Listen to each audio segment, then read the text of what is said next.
Hello guys, स्वागत है आप सभी का एक बार और अनदर वीडियो में। आज हम बात करेंगे वीर्य को बढ़ाने वाली दवाइयाँ कौन कौन सी है इसके बारे में बात करेंगे।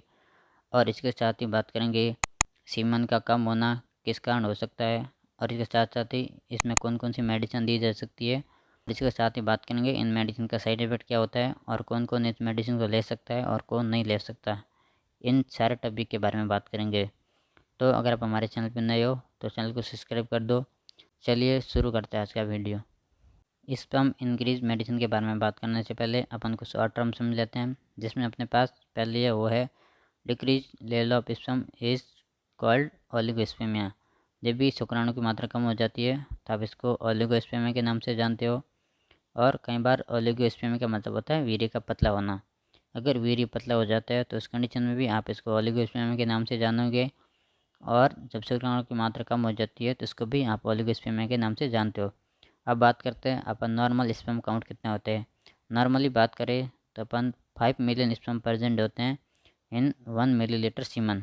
अगर आप 1 ml सीमन लेते हो तो उसके अंदर आपको 5 मिलियन यानी 50 लाख जो स्पर्म होते हैं वो आपको अवेलेबल हो जाते हैं। तो इस कंडीशन को अपन नॉर्मल कंडीशन बोल सकते हैं। और अगर इससे कम है तो उस कंडीशन में आप इसको ओलिगोस्पर्मिया बोल सकते हो। अब बात करते हैं कि जिसकी कोज यानी इसके कम होने के कारण क्या क्या है। इसमें पहले अपने पास वो है डिजीज़ यानी कोई भी बीमारी होना, लो टेस्टोस्टेरोन जो टेस्टोस्टेरोन हार्मोन है उसका लेवल कम हो जाना। इसके साथ साथ ही ये जेनेटिक भी हो सकता है, आनुवंशिक भी हो सकता है, या कई बार हार्मोन इम्बैलेंस। जब भी किसी पेशेंट में जो हार्मोन है उनका लेवल बिगड़ जाता है तो इस कंडीशन में भी इस समय उनका काउंट कम हो सकता है।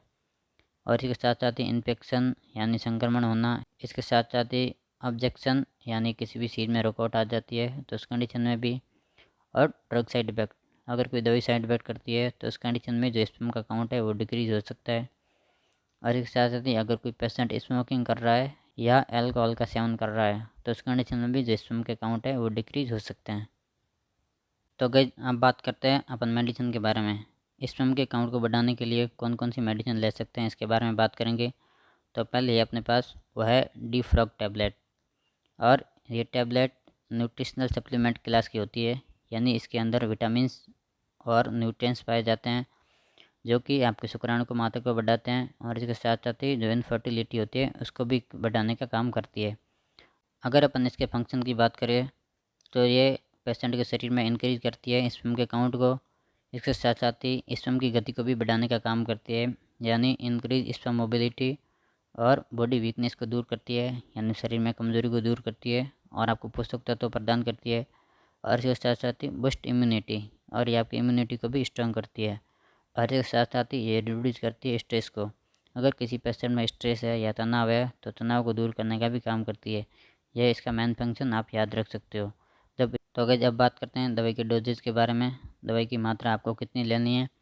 तो सबसे पहले आपको 1 taken tablet per day same time. आपको डेली की 1 टैबलेट लेनी है और सेम टाइम लेनी है। आप एक टाइम फिक्स कर सकते हो, या तो आप मॉर्निंग में लेना चाहते हो या आप नाइट में लेना चाहते हो। आप मॉर्निंग में या नाइट में एक टैबलेट ले सकते हो।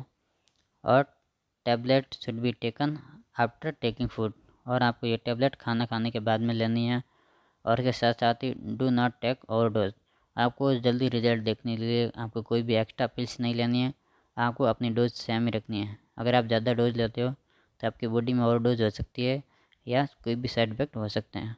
तो गाइस अब बात करते हैं इसके साइड इफ़ेक्ट की। अगर ये मेडिसिन किसी में साइड इफ़ेक्ट करती है तो उस कंडीशन में पेशेंट को कौन कौन सी हालत देखने को मिल सकती है। तो इसमें पहले अपने पास वो है नोज़िया वोमिटिंग यानी घबराहट होना और उल्टी होना, और इसके साथ साथ ही जी मसलाना। दूसरी कंडीशन अपने पास वो है डायरिया यानी दस्त लगना, इसके साथ साथ ही हेडेक यानी सर में दर्द होना, और डिजीनेस यानी चक्कर आने की समस्या भी देखने को मिल सकती है। और नॉर्मली ये जो साइड इफ़ेक्ट है ये 1 घंटे में या 2 घंटे में खुद ब खुद ठीक हो जाते हैं। अगर ये साइड इफ़ेक्ट आपकी बॉडी में ठीक नहीं हो तो आप एक बार डॉक्टर से जाकर ज़रूर सलाह ले लें। अब बात करते हैं गाइस मेडिसिन का कॉन्ट्रा इंडिकेशन क्या है। कॉन्ट्रा इंडिकेशन यानी कौन कौन इस दवाई को नहीं ले सकते। तो सबसे पहले अपने पास वो है लीवर डिसऑर्डर। अगर किसी पेशेंट को लीवर की बीमारी है तो वो इस मेडिसिन का यूज़ नहीं कर सकता। इसके साथ साथ ही किडनी फेलियर, जो किडनी के पेशेंट है उनको भी ये मेडिसिन नहीं लेनी है। और इसके साथ साथ ही हार्ट डिजीज़, अगर किसी पेशेंट को हृदय रोग से जुड़ी कोई भी समस्या है जैसे मायोकार्डियल इन्फेक्शन हो गया, एंजीना हो गया, कार्डिक शॉक हो गया या एंजीना पेक्टोरिस हो गया। अगर ऐसी कोई समस्या है तो आप इस मेडिसिन का यूज़ नहीं करें। इसके साथ साथ ही ड्रग एलर्जी, अगर किसी पेशेंट को इस दवाई से कोई भी एलर्जी है तो वो भी इस मेडिसिन का यूज़ है वो नहीं कर सकते। तो गाइस आज अपने बात की जो वीर्य बढ़ाने की दवाई है वो कौन कौन सी होती है इसके बारे में बात की, और इसके साथ ही बात की जो वीर्य की मात्रा कम होती है वो किस कारण हो सकती है इसके बारे में अपन ने बात की। अगर आपको कोई भी जानकारी सही से समझ में नहीं आई है तब एक बार कमेंट बॉक्स में ज़रूर से बता दो, तो मैं इसको एक्सप्लेन करके आपको समझा दूँगा। और ये वीडियो सिर्फ मेडिकल पर्पज़ के लिए बनाया गया है, तो इसमें बताएगी किसी भी मेडिसिन का यूज़ करने से पहले आप एक बार अपने डॉक्टर से ज़रूर सलाह ले लें, क्योंकि इन सारी मेडिसिन की अलग अलग डोज है, वो डॉक्टर आपकी कंडीशन के हिसाब से फिक्स करते हैं। तो आप एक बार डॉक्टर से जाकर ज़रूर सलाह ले लें।